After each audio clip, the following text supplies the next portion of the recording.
নমস্কাৰ, মই হেমন্ত কাশ্যপে এষ্ট্ৰলাইভ অসমৰ মাহেকীয়া ৰাশিফললৈ আপোনালোক সকলোকে স্বাগতম জনালোঁ।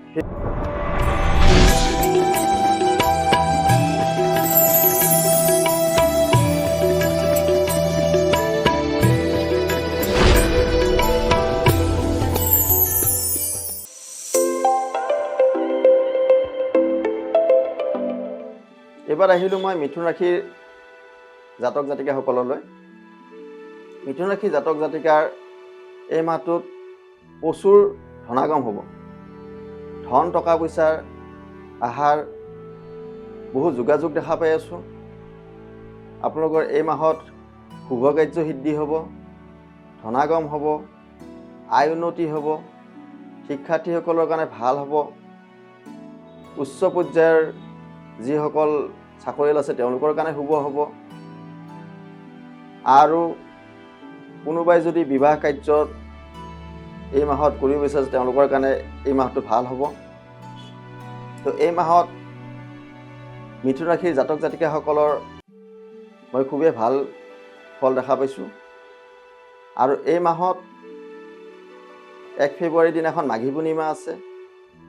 যদি আপোনালোকে নিজৰ চন্দ্ৰটো ষ্ট্ৰং কৰিব বিচাৰে, চন্দ্ৰগ্ৰহ ষ্ট্ৰং কৰিবৰ কাৰণে মাঘী পূৰ্ণিমাৰ দিনাখন পূৰ্ণিমা নিশি পালন কৰিব।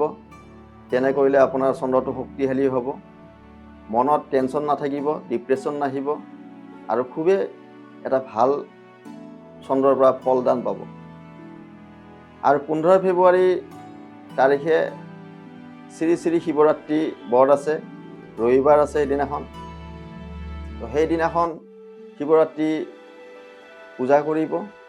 যিসকল জাতক জাতিকাৰ বিবাহত বাধা, প্ৰেম প্ৰীতিত বাধা, সেইসকলে 108টা বেলপাত শিৱলিংগত ৰঙা চন্দ্ৰৰে পূজা কৰিব।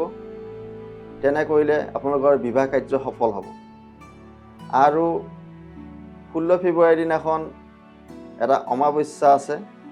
যিসকলৰ শনিৰ দশা বা শনি অশুভ বা পাপ পীড়িত হৈ আছে, সেইসকল জাতক জাতিকাই শ্ৰী শ্ৰী মা কালী মন্দিৰ দৰ্শন কৰিব।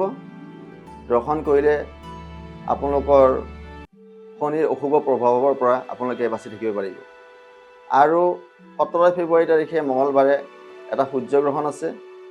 সূৰ্যগ্ৰহণ প্ৰত্যক্ষ নকৰিব, কাৰণ সকলো ৰাশিৰ কাৰণে সূৰ্যগ্ৰহণটো শুভ ফলদায়ক নহ'ব পাৰে। তো এই মাহৰ ৰাশিটোৰ আপোনালোকৰ শুভ আৰু অশুভ ফল দুয়োটাই মই কৈ গ'লোঁ। তো আজিলৈ ইমানতে, ধন্যবাদ।